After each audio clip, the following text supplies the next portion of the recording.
किसी को उल्लू बनाते हैं। क्या सुकन्या, तुझे तो हर टाइम मस्ती सूझती रहती है। घर चल। चल लेंगे ना, पर पहले किसी को बेवकूफ बनाते हैं। नहीं, बहुत हो गया। उल्टे पुल्टे काम तू करती है और डांट मुझे खानी पड़ती है। और सुन, वो कल पड़ोसन आंटी के साथ क्या किया तूने? क्यों, कुछ कह रही थी क्या?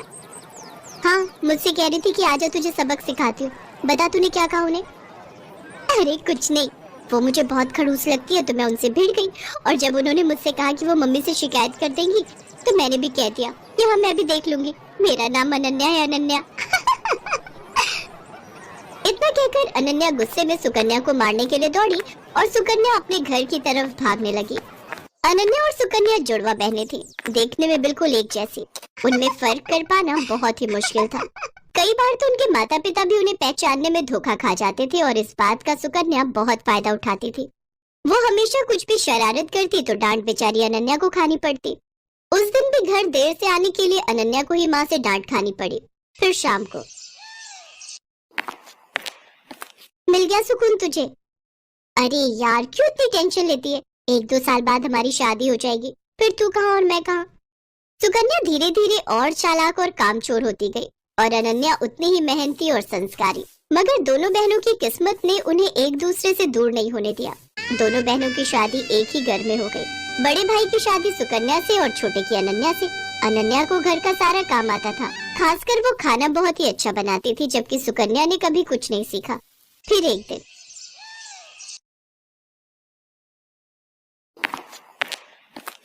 अरे बैठकर टीवी देख रही हो, पहले जाकर कपड़े तो धो लो। माँ जी, आप अनन्या को बोल दो ना, सुबह से मैं ही तो घर का सारा काम कर रही हूँ, बर्तन धोए और फिर खाना भी बनाया। अच्छा अच्छा अच्छा, सॉरी बेटा, मुझे लगा कि वो सब अनन्या ने किया है। नहीं नहीं माँ जी, सारे काम मैंने किए, वो तो बस अभी निकली है अपने कमरे से। अच्छा, रुको जरा अभी खबर लेती हूँ उसकी। सरला गुस्से में अनन्या के पास गई जो झाड़ू लगा रही थी। दिन भर बस टीवी या फिर आराम, अब ये कोई टाइम है झाड़ू लगाने का? पर माँ जी। चुप हो जाओ, एक उसे देखो, अपनी बहन को, कितना काम करती है बेचारी। अपनी सास की बात सुनकर अनन्या समझ गई कि उसकी बहन सुकन्या ने उसकी सास को भी बेवकूफ बना दिया है। वो अपनी सास से कुछ नहीं बोली और चुपचाप झाड़ू लगाती रही। बेचारी अनन्या सुबह से शाम तक घर के सारे काम करती, लेकिन फिर भी उसे ही सास की डांट खानी पड़ती। फिर एक दिन, अरे बहू चल मेरे साथ रसोई में, आज मिलकर खाना बनाते हैं। ठीक है माँ जी, आप चलो मैं आती हूँ। सरला रसोई की तरफ चली गई और सुकन्या सीधे अनन्या के कमरे में। अरे अनन्या, वो तुझे माँ जी बुला रही है खाना बनाने के लिए। अच्छा, बस अभी जाती हूँ। सुकन्या ने एक बार फिर अनन्या को बुद्धू बना दिया था और बेचारी अनन्या को पता ही नहीं था कि उसकी सास ने उसे नहीं बल्कि सुकन्या को बुलाया है। उधर रसोई में आ गई, कहाँ रह गई थी? चलो एक काम करो, तुम आटा गूंथ दो, मैं सब्जी काट देती हूँ।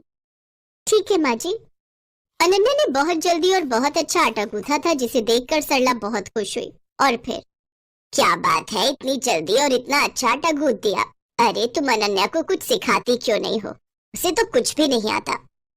अनन्या समझ गई थी कि उसकी सास सरला उसे सुकन्या समझ रही थी और वो ये भी समझ गई थी कि रसोई के काम से बचने के लिए कामचोर सुकन्या ने उसे सरला के साथ भेज दिया। उसे सुकन्या पर बहुत गुस्सा आया, लेकिन वो कुछ बोली नहीं। ऐसे ही वक्त बीतता गया। सरला की नजर में घर का सारा काम सुकन्या करती थी, रसोई सुकन्या ही संभालती थी, जबकि अनन्या सिर्फ दिन भर टीवी देखती थी, जबकि सच इससे बिल्कुल उलट था। और फिर एक दिन, अरे बेटी सुकन्या। जी माँ जी, बताइए। उस दिन जो तुमने हलवा बनाया था ना, वो बादाम वाला, मेरा खाने का बहुत मन हो रहा है, मेरे लिए बना दो ना। इसमें कौन सी बड़ी बात है, लो आप टीवी देखो, मैं बस अभी लाती हूँ बनाकर। ना ना, मुझे तो खाना है ही, पर मुझे वो हलवा बनाना भी सीखना है, तो मैं भी चलती हूँ साथ। तुम बनाना और मैं देखूंगी। अब आप बैठिए ना माँ जी। अरे चलो ना, साथ में बनाते हैं। सरला जिद पर अड़ गई थी और उधर सुकन्या की हालत खराब हो रही थी, क्योंकि आज तक उसने कभी कुछ बढ़िया नहीं बनाया था, जबकि उसकी सास सरला को लगता था कि सुकन्या ने पूरी रसोई संभाल रखी है। लेकिन सुकन्या इतनी जल्दी हार कैसे मान लेती? उसने फौरन दिमाग दौड़ाया।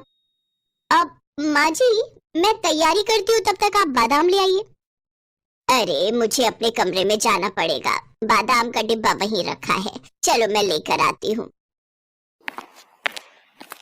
जैसे ही सरला अपने कमरे की तरफ गई तभी रसोई में अनन्या आ गई। उसने बिल्कुल सुकन्या जैसी ही साड़ी पहन रखी थी। तू जा, मैं देख लूंगी। पक्का ना? हाँ हाँ, मुझे पता है कि तुझे कितना हलवा बनाना आता है। जल्दी कर वरना माँ जी आ जाएंगी। अनन्या नहीं चाहती थी कि उसकी बहन को डांट पड़े, इसलिए वो सुकन्या बनकर रसोई में काम करने लगी। उसने अपनी सास को सुकन्या बनकर ही हलवा बनाना सिखाया। हलवा बहुत ही स्वादिष्ट बना था। सरला सुकन्या से बहुत खुश थी क्योंकि वो तो अनन्या को सुकन्या ही समझ रही थी। फिर जाते जाते सरला ने अनन्या से कहा, बेटी सुकन्या, तुम ना अपनी बहन को भी समझाओ, मुझे तो उसे देखते ही गुस्सा आ जाता है। बताओ, तुम दोनों एक ही माँ की कोख से जन्मी हो, लेकिन तुम में और हुआ।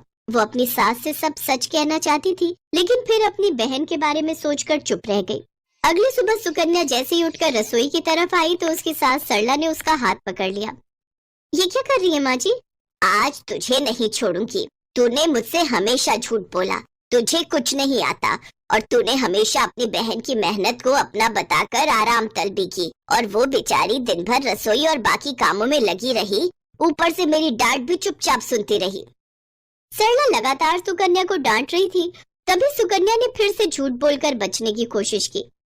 नहीं माँ जी, मैं झूठ नहीं बोल रही, मैं तो खूब काम करती हूँ। कल रसोई में सारा दिन लगाकर आपके लिए हलवा बनाया था ना, तब तो आप भी वही थी। वही थी, इसीलिए सब कुछ जान सकी। तूने हलवा बनाया था तो जरा दिखा अपनी कलाई, जो कल कढ़ाई उतारते हुए जल गई थी। दिखा, दिखा ना। अब सुकन्या अपने हाथ पीछे किए बिल्कुल चुप खड़ी थी, क्योंकि उसकी चोरी पकड़ी गई थी। इसके बाद सरला फौरन दूसरे कमरे में गई